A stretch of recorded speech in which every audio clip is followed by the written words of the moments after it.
Today, the theme that we want to explore together is the theme of anxiety. Anxiety and how we can move beyond the prison of emotions. The current world has given us, as humanity, plenty of reasons for all of us to be living like this, so anxious, worried, sometimes full of fear. And it is not a coincidence that we intend to deal with this theme, this important theme today, with you, and also in the coming meetings, as Mary Rose said. What is fundamental to understand is that anxiety is not just a psychological phenomenon. It is not just a superficial agitation of life or a consequence of this absolutely accelerated world that we all experience, full of clashes, full of violence, full of uncertainty. Well, anxiety is a profound phenomenon of the human consciousness. It has accompanied humanity throughout eons of time as a manifestation, as a true symptom of a state of consciousness. And it is a state of consciousness that we in the spiritual school call an egocentric consciousness.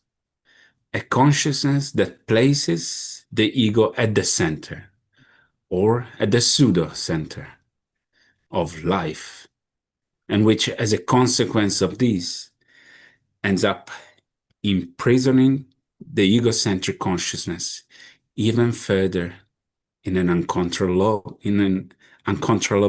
cycle. Whether this is a cycle of emotions in the case of anxiety, or repetitive thoughts in the case of worry, or undesired reactions which are related to or linked to fear. And so anxiety, worry, and fear are three states or three manifestations of our egocentric consciousness.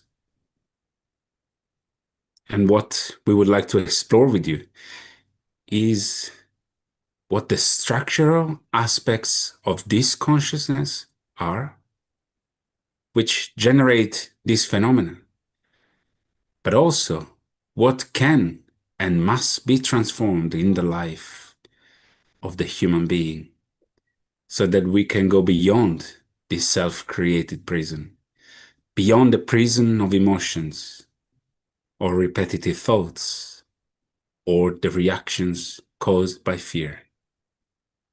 Okay, so let's start with anxiety. This is mostly an emotional phenomenon, and therefore, according to the universal teaching, it is linked to the sanctuary of the heart. So an image that we would like to use, which is very visual right now, and from time to time we refer to it in our talks, perhaps to answer a question that arises, or to illustrate certain points of the school's teachings, and also the universal teachings. But today, this is so central that we decided to use this image itself. And it is the image of a human being who walks slowly through the desert with the back to the sun, chasing their own shadow, which, depending on the position of the sun, projects itself before them as a true path without end, right?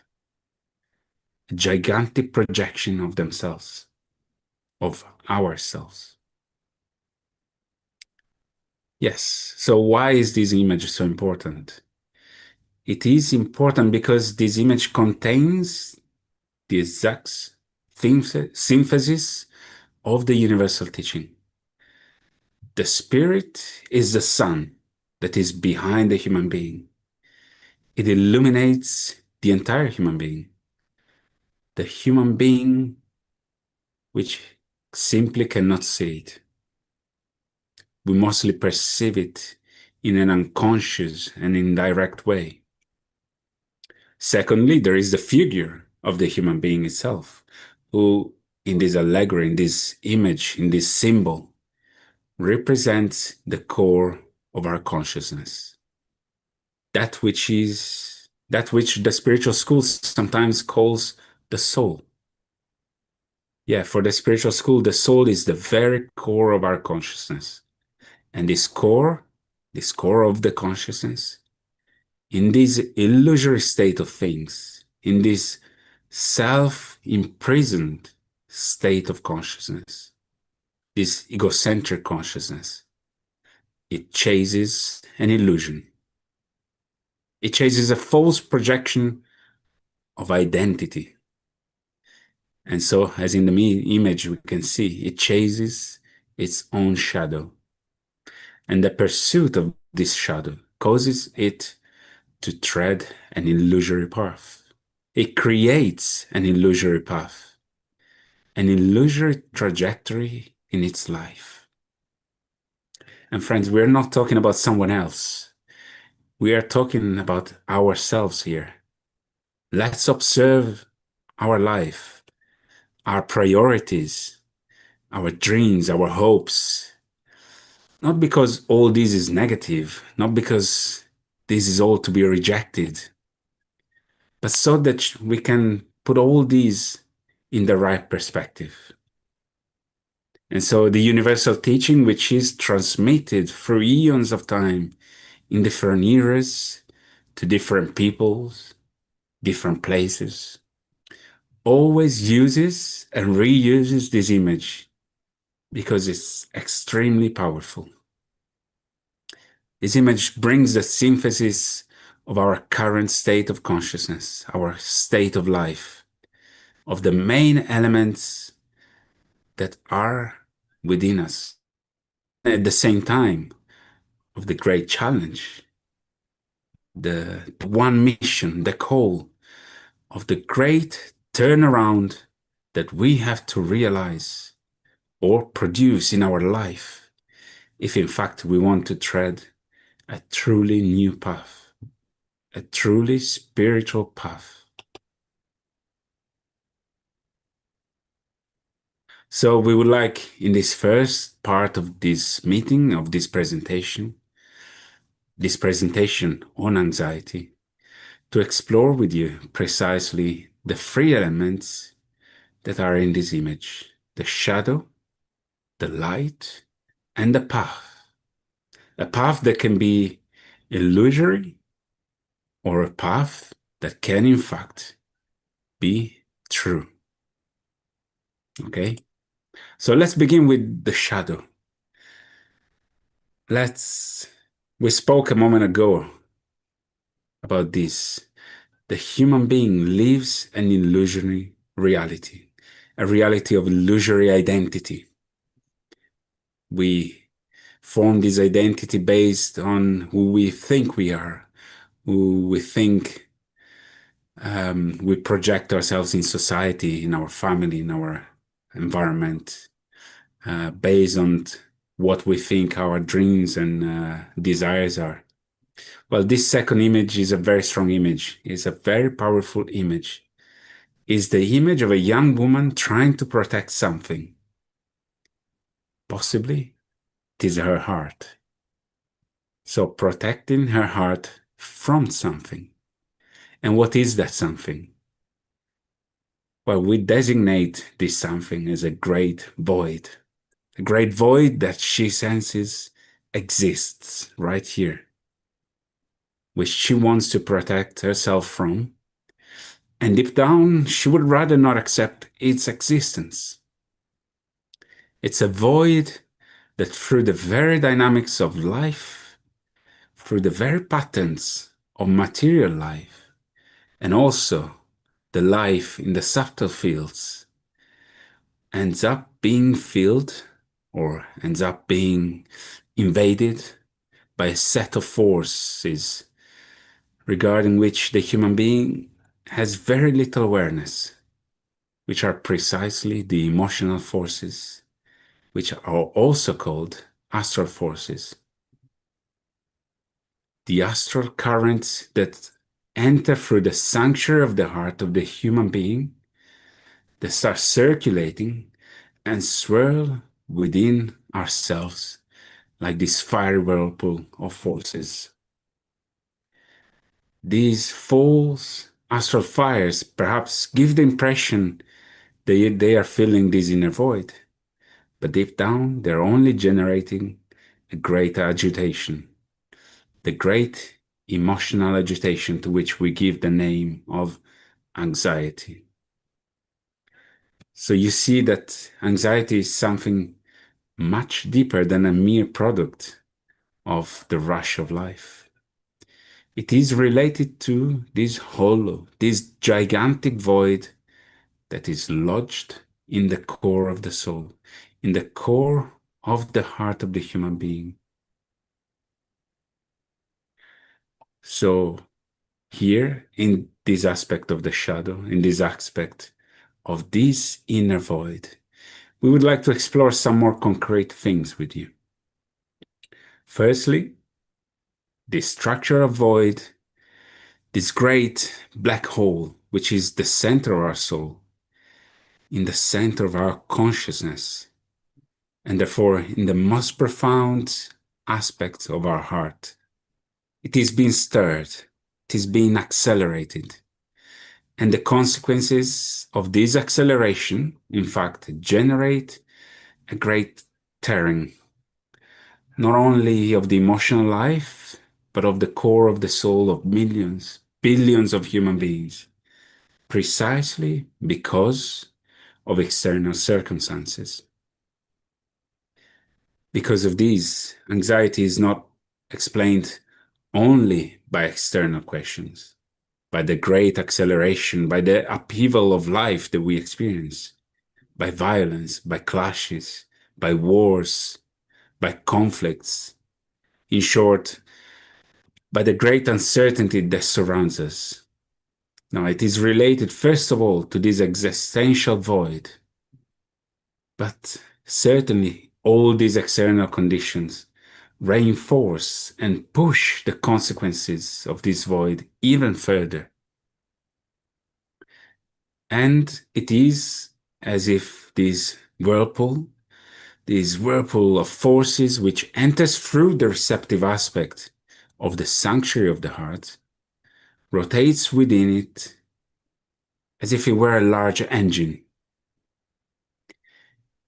And if we think about an electromagnet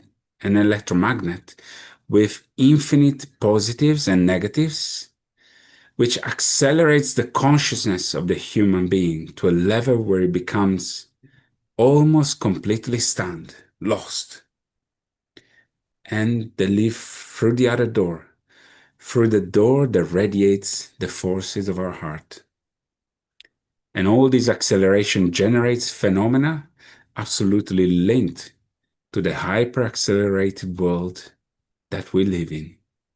That is why we call anxiety one of the greatest modern illnesses.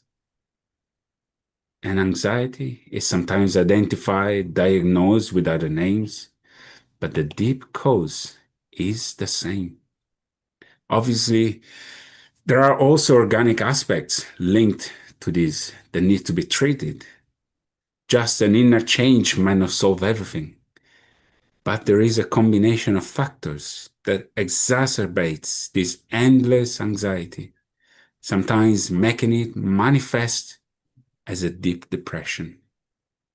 And how many human beings today do not live this depression in today's world? Or perhaps it manifests as a true nervous exhaustion, which we also call burnout. And it can also manifest as a great emotional aggressiveness. All of this is linked to the aspect of this swirling of forces around this great void. All these aspects that we see. And this crisis is a crisis that affects all human generations, from the oldest to the youngest. Yes, in different ways, with different nuances, but it is the same problem.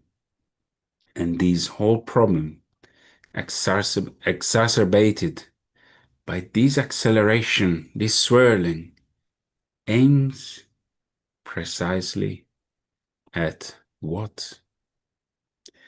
Trying to fill this void.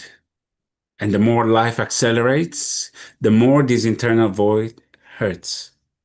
This void of the I, of the ego, which is an identity without substance, which in truth is a mere projection of a shadow, and which we desperately pursue in life, trying to reach, trying to take possession of this shadow, trying to grasp this projection, which is something simply impossible.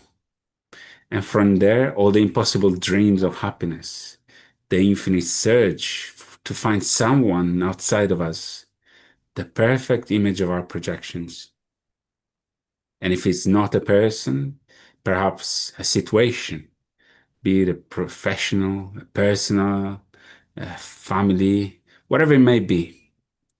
Social networks today, we know that they are absolutely full of all these idealized images, of these cuts, these shortcuts of perfect identity, which we project on social media.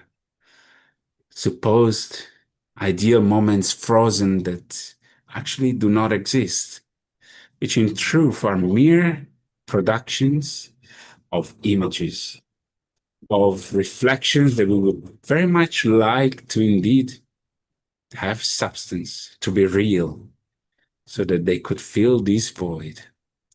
And we could look at all of these and say, finally, I discovered who I am. Finally, I discovered my purpose. Finally, I discovered a sense of meaning. But it doesn't exist, because all of these, in truth, are these forces that circulate around this void. A name, a profession, a family situation, possessions, status, social recognition, recognition in the virtual world, perhaps fame, power. All of these are accessories. They are empty shells, shells that cover a great void. And this is the void of the I. So friends, the combination of these factors is what generates this set of chaotic forces, of these uncontrollable emotions that live on the border of the unconscious and conscious world.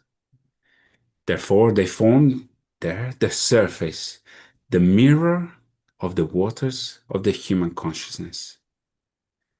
And also, most importantly, of the human subconscious. And that imprison us totally. This state of things must lead us to a limit.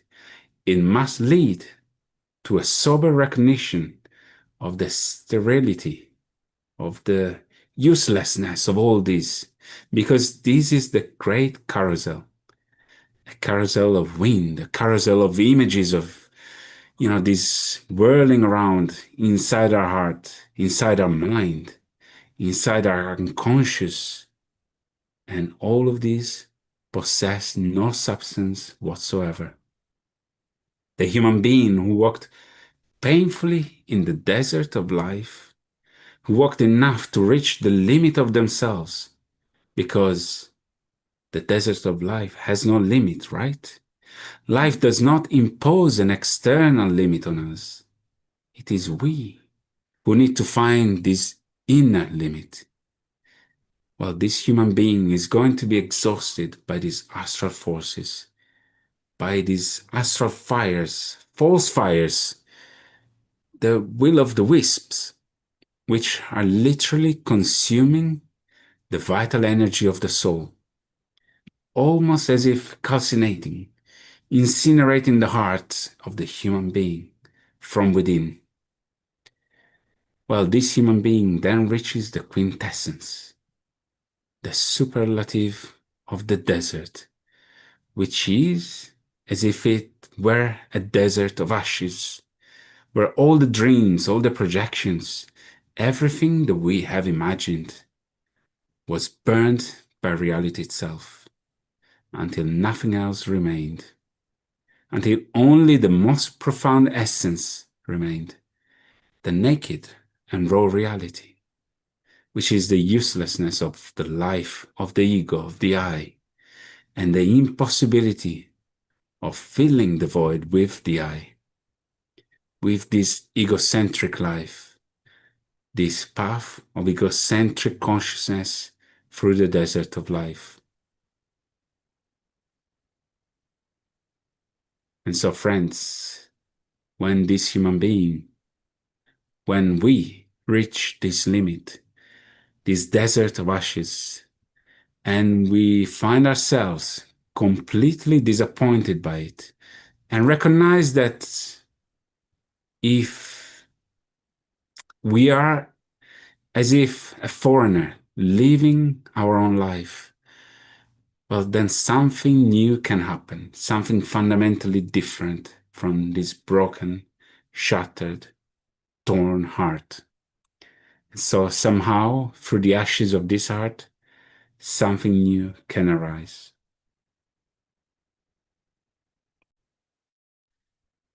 Yes, and it is like another light, a spark that all of a sudden can arise within us, because this tiny, faintly glowing flame is something completely different. This other light is not a projection or an illusion, or it's not a dream like everything else we have experienced so far. This inner other light we have has its own force. It is independent of our familiar state of consciousness. It is a silent voice that touches us and awakens us in the middle of this desert of life. It is a spark at the core of our being, at the essence of our being, in our heart. It is a spark of the divine spirit. It's a spark of the one. And if you think of it, the one, it's this force that has everything that exists, or it's behind everything that exists, but also behind everything that does not exist. So this profound one spark of this we carry in our heart. And this is what we try to show you, to explain. There is something else within us, which has nothing to do with our egocentric consciousness. If you're familiar with the scriptures, you might be familiar with the quote or the saying, the human being is a temple, or is supposed to be a temple. And our heart, it should be its sanctuary. But the current occupant of this temple of the human being, of us, is our egocentric consciousness. And this state of consciousness, we could say, needs to be eliminated or overcome or so. And again, back to the scriptures, you might have heard of the story where Jesus comes into the temple of his father and kicks out all the merchants and money lenders or money changers.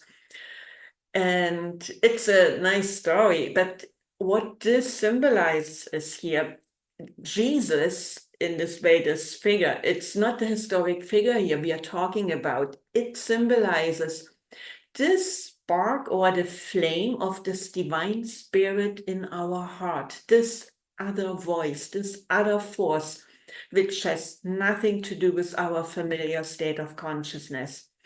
And the merchants and moneylenders and so, they symbolize all the facets of our familiar egocentric consciousness.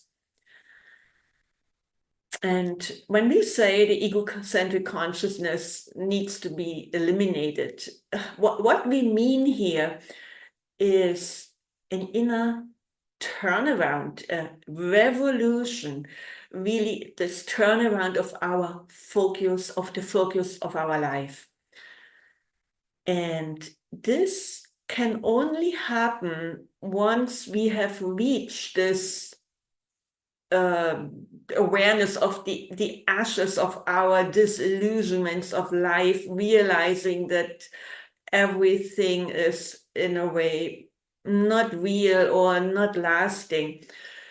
Then we begin to recognize this true energy center, this true essence within us, the center of our soul. And we can also use the word etheric heart for it, because it's the center of our entire being. And this etheric heart, or the center of our being, actually it has two cores, two nuclei. It has the core of the spirit, this spark of the divine spirit I have mentioned, the true light, or the true light of the spiritual sun.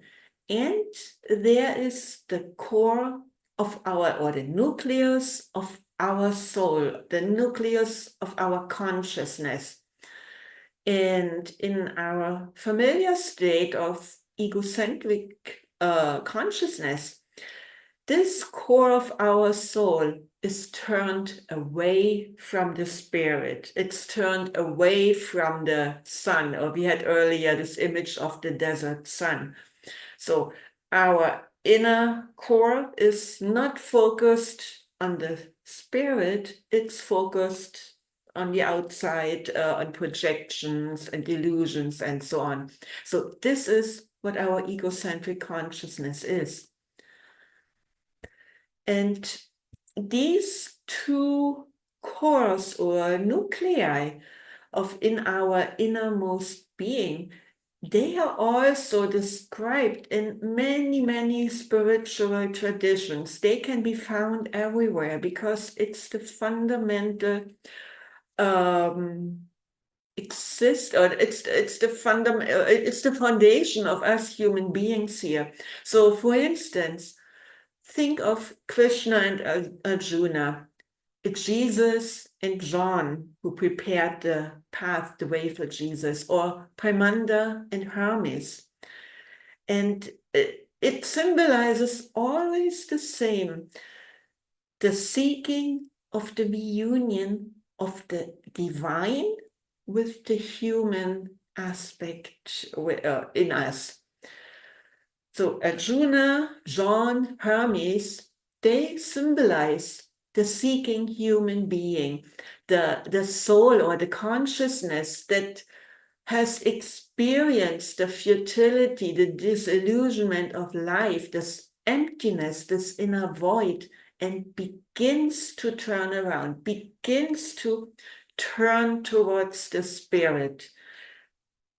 And again, what I'm talking about here, it's all taking place within us. It's not anything outside of us.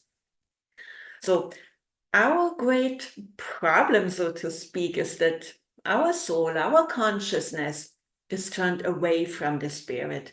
And this is, as Dario described earlier, this great inner void we experience and the root of all anxiety. And the great turnaround, the return, the soul that's reorienting itself towards the spirit. This is the central aim of this inner path. And this is the path the Golden Rosy Cross is pointing out, but also all other spiritual traditions in the past, they all point to this. So when the sun of the spirit rises within us, and even if it's only faintly on the horizon, we kind of just intuitively perceive, or our consciousness perceives it intuitively, a tiny glimpse. With this, a total transformation of our existence, of our entire being becomes possible. Until then, it's like living in a state of sleep, so to speak. It's the sleep of the egocentric consciousness, the projections, the illusions. The egocentric consciousness identifies itself by or with.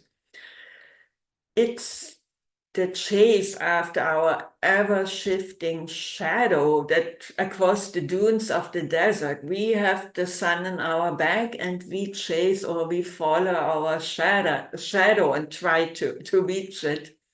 So when the sun of the spirit rises within us, this is the beginning of an awakening to the reality of the desert of life, but also the beginning of an awakening to the reality of this other light within us. That's the turning point. And by this, a new path becomes possible because our life's focus is changing this drastically. Our path through life does change, and our state of consciousness begins to change. Everything begins to be geared or longs or strives towards this inner light of the divine. But this path, it must be, each one of us needs to go it by himself, herself. And the Golden Rosy Course, we often speak about a path of self-initiation. And this is what it is. Our inner being turning to the light and slowly beginning to change for the sake, for this other light within us. And this path cannot really be walked by a decision of the egocentric self in the way of, I will seek my initiation to fill this inner void we talked so much about today. Because this would just be another illusion of our egocentric consciousness, another attempt to fill this void of egocentric consciousness that cannot be filled. So true self-initiation needs to start from the force of the spirit, the spark within us, because it's the divine pole of our own consciousness. So the spirit touches and awakens the soul, the consciousness. And the soul that is touched, because a soul can be touched, or a consciousness can be touched when it has reached or realized that everything is a desert and an illusion. At this point, then the soul becomes open for this touch of the spirit.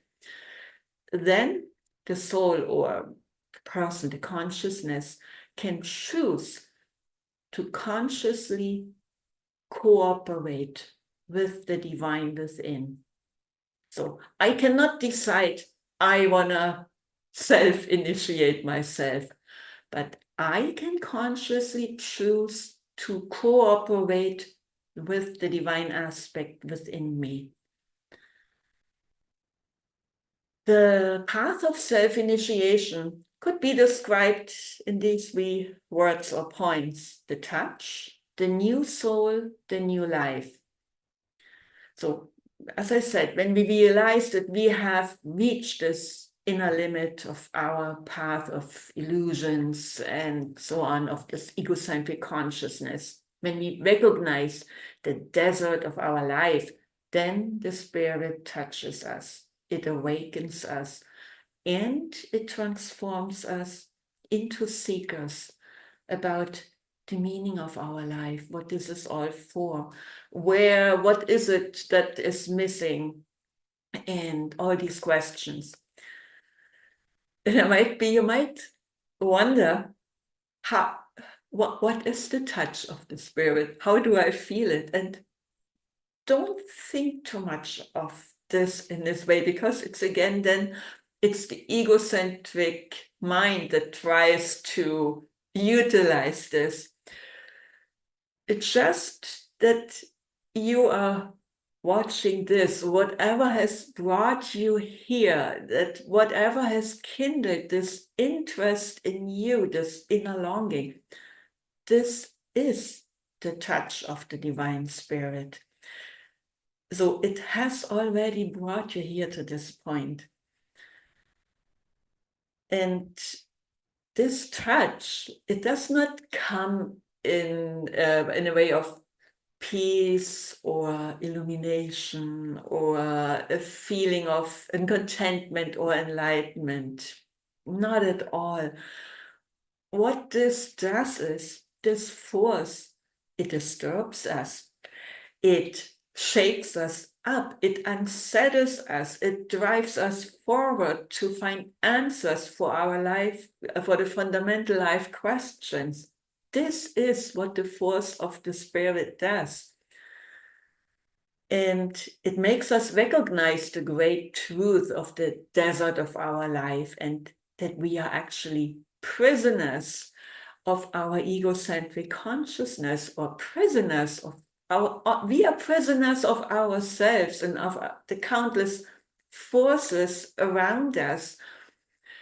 And it also, but waking up to this realization means then we can begin to do something about it. Because if we are asleep, if we don't reach this inner point, this border, we cannot do anything. We would not do anything about it. But when we feel this inner pain and longing, then we can begin to do something about it. There is this deep inner longing that is born in us. And the core of our consciousness, the etheric heart, early on, I spoke about early on, it reorients itself towards the spirit. Not anymore, or not as much to the outside. It begins to shift the focus to the spirit within. And through the touch and the light, the fire of the spirit, the heart can become liberated from these endless cycles of anxiety, emotions, and all the turmoil that goes or comes with it. Only through this other force within us, this can happen. And then over time, it's like a new understanding of our life itself, something, a new understanding begins to kind of inkle within ourselves. We cannot even really name it, and still there is intuitively, we can grasp something different that it doesn't make sense with your rational mind, and still you know it's true. And this is also begin to free our mind from this labyrinth of repetitive thoughts and our worries and anxieties, and helps the mind to recognize the prison of our state of consciousness. And just by recognizing it, a huge step is accomplished. So when we both, in a certain extent, our emotional state of life and our mental, our mind, or of our consciousness, if they are to a certain extent, we could say, freed or liberated from the grasp of our egocentric consciousness, this merry-go-round, we can begin to look differently at life.